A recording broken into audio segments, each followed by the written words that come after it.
Hello everybody and welcome to this little video. I wanted to teach you about God's money flow. My name is Darwin German and God showed me this while teaching kids about money and finances a few years ago. And I hope you're blessed by it as well.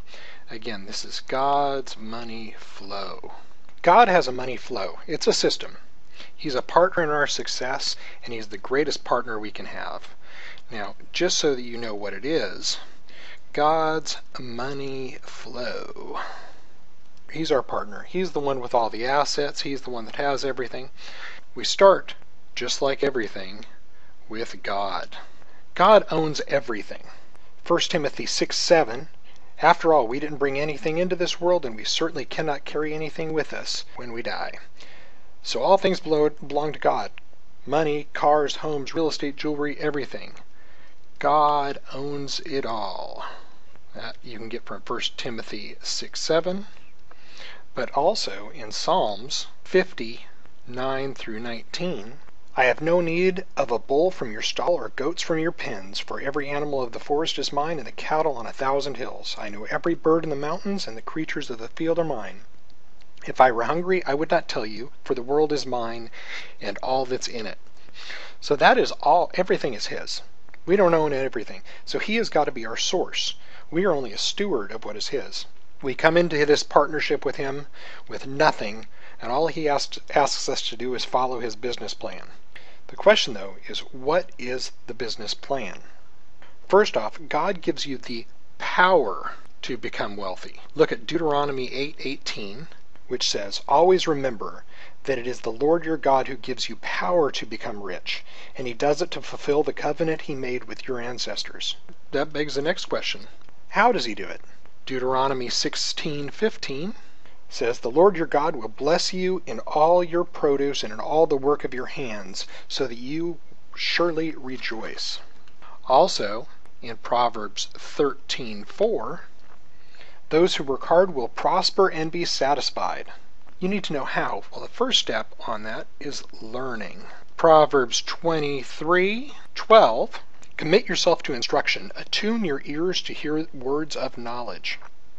Proverbs 24:27, "Develop your business first before building your house." So you need to have your income coming in before you build your house. Ecclesiastes 10:10, "Since a dull axe requires great strength, sharpen the blade." That's the value of wisdom. It helps you succeed. This should be used to sharpen your axe so that you can have more wisdom and help you succeed. Let's start. You are here. I need a little "you are here" sign. Okay. You are here. How does God get money to you? He gets that money to you in three main ways. 1, work. Number 2, gifts and blessings. And number 3, investments. Okay? Step 1, we'll talk about work. We can go through a lot of scriptures on this one. Proverbs 10:4, "Lazy people are soon poor, hard workers get rich." Proverbs 12:11, "Hard work means prosperity, only fools idle away their time." Proverbs 14:23, "Work brings profit, but mere talk leads to poverty." Proverbs 18:9, "A lazy person is as bad as someone who destroys things." Proverbs 21:5, "Good planning and hard work lead to prosperity." Now 2 Thessalonians 10, "Whoever does not work should not eat." So settle down and get to work, earn your own living. Proverbs 28:22, "So I saw there is nothing better for people than to be happy in their work. That's why they are here." And Proverbs 14:4, "An empty stable stays clean, but no income comes from an empty stable." So, work brings you money. Next item, investments bring you money. So you actually need to work on your investments as well. That's part of the work that was put in there. Now, I received great insight through the parable of the talents, but that's a whole nother lesson, which we'll do some other time. And the last one is gifts and blessings.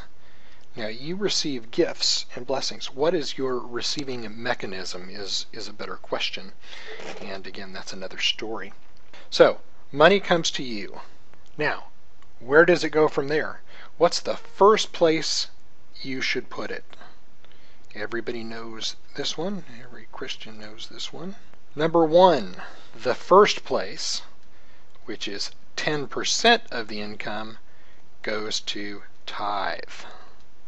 Okay, so you give first 10% to the tithe. Tithe, Luke 6:38, if you give, you will receive. Your gift will return to you in full measure, pressed down, shaken together to make room for more, and running over. Whatever measure you use in giving, large or small, it will be used to measure what is given back to you. That's Luke 6:38. What's the next thing? The second item that happens? Well, it is Genesis 41:34. Collect 1/5 of your crops and store it away. Save and invest. The second thing you're supposed to do is 1/5. What percentage is 1/5? 20%. So the second thing you do is you put 20% and save and invest it. The third thing. What is the third thing that you're supposed to do? Well, it doesn't specifically say that you're supposed to do this, but this is kind of an obvious one. This is what gets spent. That's what you get to spend. I like a good way of saying this. Number one, 10% goes to God. Number two, 20%. This is good. And number three, that's basically a toilet. And that is gone. You do not have that money anymore. That is gone.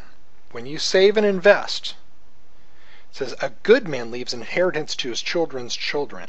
Tithe, what goes to God, where does that go? That goes right back up to God. And what does God do with it? As the great partner he is, first thing he does is protects you and your finances. For those of you who can't recognize my supreme drawing abilities, that's an umbrella. Pretty sad that I have to say that. Next thing he does is he magnifies those blessings to you. So the work that you're doing, the gifts that you're getting, and the investments you're doing, they are all further blessed, all because of the tithe that you're giving back. The next thing, when you save and invest, what happens there? Well, the money that you've got goes into an investment account, which is nice. That is yours, which God doesn't have a problem you saving and keeping. That is your money. What happens there is when you save and invest, that increases the money that's in your investment account, which increases the amount that is going back to you as far as your income, which then in turn increases your tithe amount, increases the amount that you can save and invest, and increases the amount you spend.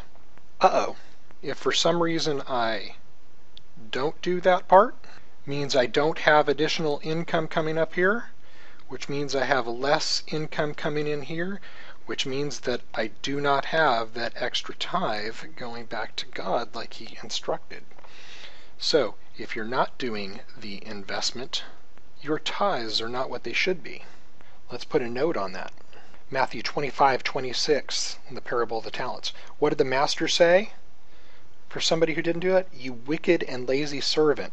In 25:27, you should have at least put my money into the bank earning interest.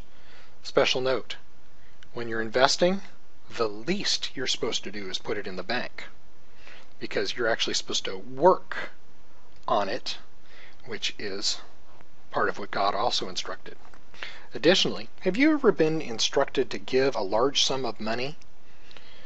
God ever tell you, I want you to give whatever that amount is that's a lot of money to you? And you say, I don't have it.